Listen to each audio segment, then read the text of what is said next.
kuat. Kalau jauh lebih jauh. Anak-anak, apa yang terjadi ketika paku ini dibuatkan ke magnet? Menempel. Menempelnya kuat atau enggak? Kuat. Yakin? Yakin. Kalau harusnya enggak, tergantung Bapak. Kita akan melakukan relaksasi sejenak. Kita akan lakukan teknik stop atau berhenti dari semua kegiatan. Maksudnya apa? Jadi kita meditasi sejenak bersama-sama ya. Jadi sekarang silakan anak-anak duduk di tempat masing-masing dan ambil posisi yang nyaman. Sudah nyaman? Sudah nyaman? Ya, sudah. Silakan mulai pejamkan matanya supaya lebih pejamkan matanya. Tidak ada yang membungkuk, tidak ada yang menegak kaku, tapi rileks. Tegak tapi rileks. Ya.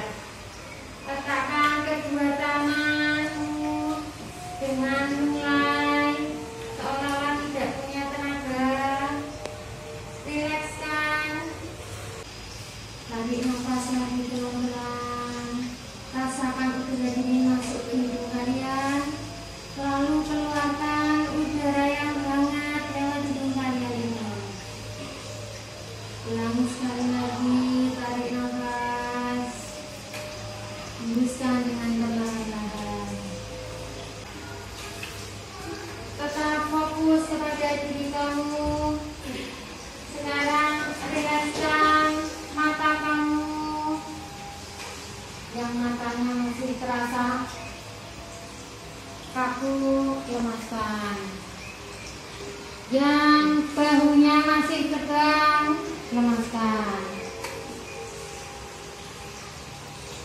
Yang masih merasakan kerutan di dahinya, rilekskan otot-otot kepalanya. Rilekskan lehernya, rilekskan tangannya. Rasakan tubuh kamu sendiri. Rasakan betapa nyamannya kamu duduk rileks seperti ini, tidak merasakan ketegangan apa-apa. Rasakan perut kamu mengembang ketika kamu bernafas. Fokus ke diri, bukan ke orang lain. Fokus ke nafas kamu lagi. Fokus ke pikiran kamu. Tidak melamun, tidak tidur, tapi rasakan nafasnya.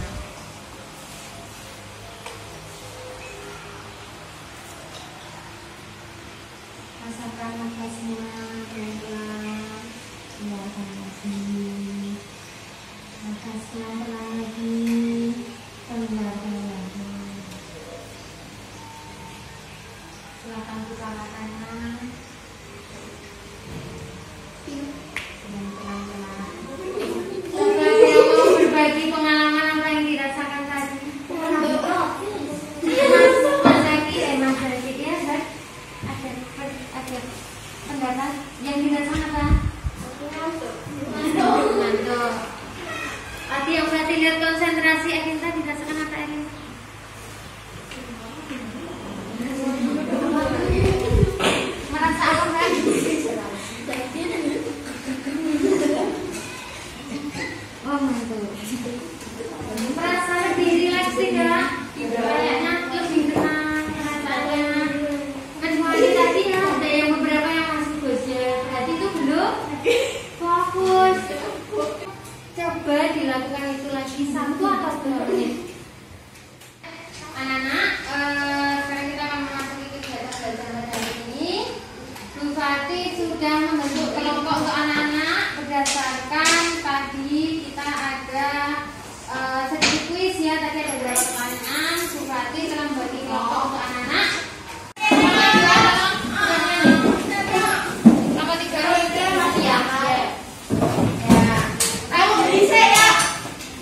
yang harus dilakukan?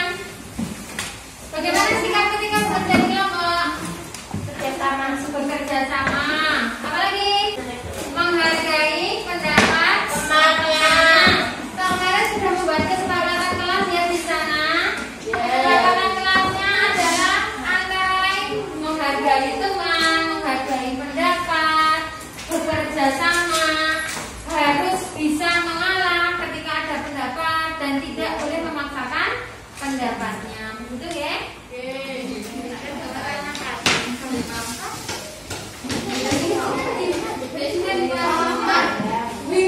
Peralatannya boleh dikeluarkan. Lalu dilihat kalian mendapatkan tugas untuk melakukan percobaan siapa. Jika untuk mencari pengetahuan baru di perpustakaan di nanti Bu Fani juga akan membagikan video tentang praktek kerjanya. Nanti anak-anak disimak per kelompok ya.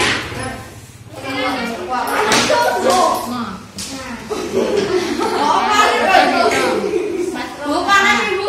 Berikan lagi tak tulis ini. Tak tulis ini. Ya harus tulis ini loh.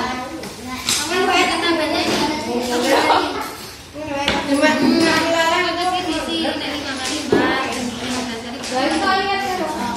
Ini kayak teman-teman Ini. ini. 15. Nah, benar.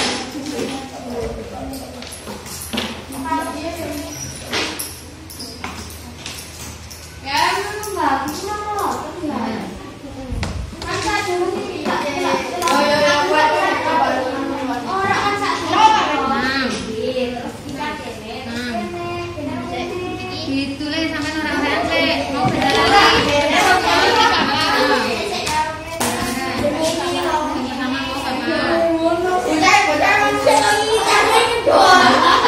mau lagi. Lanjut sampai garis tulisnya. Nah, betul deh.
2cm dan 1cm.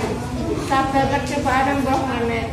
Jalan kami menulis keputusan setelah ditulis dengan lawan dan disambungkan dengan badai. Mbak, induksi itu artinya menempelkan. Jadi atau mendekatkan. Jadi magnetnya didekatkan pada paku besar. Paku besar itu sebagai benda yang mau diubah menjadi magnet. Nah, dililitkan, ngerti dililitkan loh? Dililitkan itu dihubungkan. Hubungnya bukan dari. Jadi nih soalnya nanti balik bagian satu, silakan setelah selesai buku. Apa ini? Sudah ada itu kan anak itu. Sudah ada tulisannya.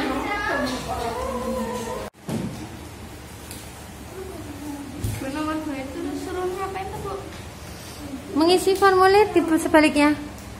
Isian formulir di sebaliknya ya. Ya, yang anak-anak, bagaimana pembelajaran kita hari ini? Menarik atau tidak? Menarik. Apa yang menarik? Bagian mana yang menurut kamu paling asik dari pembelajaran ini? Eksperimen. Pas praktek apanya yang menarik? Lebih mana? Pas itu. Ya. Terus apa lagi? Apanya? Tadi yang menarik apa ya? Praktek. Oke. Jamar apa yang paling menarik? Waktu kena panas tadi menarik ya? Menarik banget tuh, Pak. Menurut anak-anak, materi yang kita dapatkan hari ini itu bisa bermanfaat nggak untuk kita? Bermanfaatnya bagaimana? Ya, bisa tahu dari yang tidak tahu menjadi tahu ya. Semoga itu juga bisa dipraktekkan dalam kehidupan sehari-hari. Sebelum kita tutup pelajaran hari ini, Pak ingatkan pada anak-anak untuk selalu taat beribadah. Membantu orang tua enggak kalau di rumah? Tanggung jawab anak-anak, ingat kewajibannya. Yang pertama adalah belajar, yang kedua membantu orang tua. Tolong itu diingat selalu. Jangan lupa juga taati protokol kesehatan. Sekarang sudah banyak sekali kasus yang kecil ya. Maskernya. Kalau yang merasa memang sudah sakit tidak usah berangkat sekolah. Dan jangan keluar rumah dulu ya. Terima kasih kemarin Mas Dama sudah di rumah aja. Sudah tahu rumah di rumah aja. Kok Mas Dama sih? Mas Dwi. Mas Dwi sudah tahu sakit jadi di rumah aja. Seperti itu buat diharapkan anak-anak lain. Assalamualaikum warahmatullahi wabarakatuh. Pada kesempatan kali ini saya akan memaparkan hasil refleksi dari kegiatan pembelajaran yang hari ini sudah saya laksanakan. Kegiatan pembelajaran yang dilaksanakan meliputi pembelajaran berdiferensiasi dan pembelajaran sosial emosional. Kelas ini sebenarnya belum pernah melaksanakan pembelajaran berdiferensiasi dan pembelajaran sosial emosional. Namun, ketika saya merencanakan dan melaksanakan kegiatan pembelajaran ini, saya menyadari bahwa ternyata pembelajaran ini sudah pernah dilaksanakan di kelas ini sebelumnya. Hanya saja saya tidak tahu bahwa namanya demikian. Kegiatan-kegiatan yang sudah pernah dilaksanakan antara lain adalah pembagian kelompok berdasarkan kemampuan mereka. Kemudian adanya praktek pemberian motivasi dan penguatan pada siswa ketika mereka sedang senang maupun ketika sedih. Kemudian ketika mereka bekerja dalam kelompok, adanya keterampilan bagaimana mereka berkomunikasi, bagaimana mereka memperlakukan orang lain dalam kelompok tersebut, itu sudah dipelajari di kelas tersebut. Namun saya menyadari bahwa ketika pembelajaran tersebut direncanakan, kemudian dilaksanakan berdasarkan rencana itu, perencanaannya tersebut dituangkan dalam bentuk RPP, maka akan ada target yang jelas di situ. Nah, ketika target yang jelas itu dilaksanakan, maka pembelajarannya akan lebih optimal. Diharapkan hasilnya nanti akan optimal di dalam kelas tersebut. Sehingga ini pentingnya untuk membuat rencana pelaksanaan pembelajaran berdiferensiasi dan pembelajaran sosial emosional. Target dari pembelajaran yang saya lakukan ini adalah yang pertama, memfasilitasi murid dengan keunikannya masing-masing melalui pembelajaran berdiferensiasi. Hal ini sudah terlihat dari beberapa murid yang mengalami kenaikan keaktifan. Dari 6 orang yang aktif, 4 orang sudah mengalami peningkatan keaktifan di dalam kelompoknya. Hanya ada 2 orang siswa yang kurang aktif. Tentu saja hal ini sebenarnya wajar, karena pembelajaran berdiferensiasi ini ada sebuah proses. Tidak ada yang instan di sini. Hal ini justru menjadikan saya pembelajaran untuk terus berinovasi agar hasilnya akan lebih optimal. Bagaimana caranya untuk memfasilitasi 2 orang siswa tersebut yang ternyata kurang menunjukkan keaktifan, yang ternyata kurang menunjukkan perubahan. Yang kedua, meningkatkan kompetensi sosial emosional yang dimiliki oleh murid, yaitu dengan kegiatan belajar kelompok. Selain itu, saya juga mempraktikkan teknik stop untuk meningkatkan kompetensi pengelolaan diri mereka. Pada hari ini praktek stop belum optimal karena masih banyak siswa yang tertawa, kemudian kurang fokus dengan kegiatan itu, sehingga mempengaruhi teman-teman lainnya yang ingin fokus. Ini PR bagi saya untuk mempraktekkan teknik stop terus-menerus. Jadi secara kontinu akan saya praktekkan teknik stop tersebut di dalam kelas saya. Pembelajaran ini bisa berguna untuk saya di masa yang akan mendatang. Karena 1. Murid lebih stabil, lebih tenang, dan matang secara emosi. Murid kelas 6 sedang mengalami masa pubertas, yaitu masa peralihan dari masa anak-anak ke remaja dan dewasa. Dari dalam masa 2-3 tahun ke depan, mereka akan mengalami lonjakan-lonjakan emosi yang kalau tidak diarahkan itu akan berdampak kurang baik untuk perkembangan mereka ke depannya.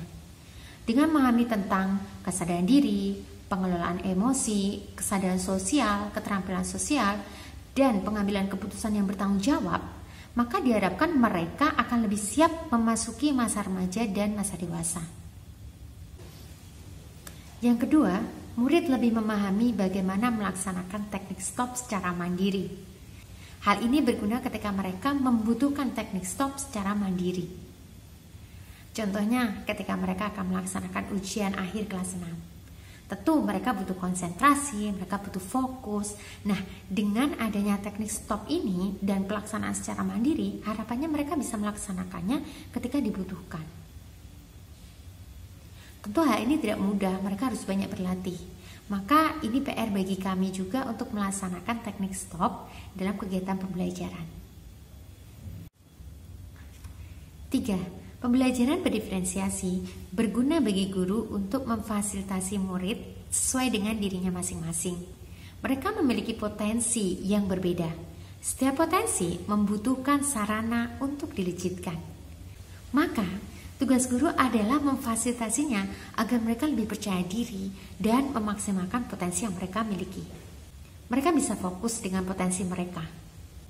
Dengan fokus terhadap potensi masing-masing, mereka bisa memaksimalkan potensi tersebut untuk kebaikan di masa yang akan datang. Perbaikan pada proses selanjutnya.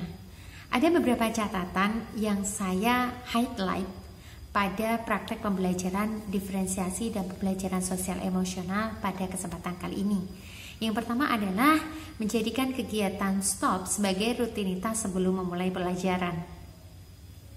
Yang kedua adalah melakukan evaluasi diagnostik terhadap potensi murid dan kemudian menggunakannya untuk merancang pembelajaran yang sesuai dengan karakteristik peserta didik tersebut.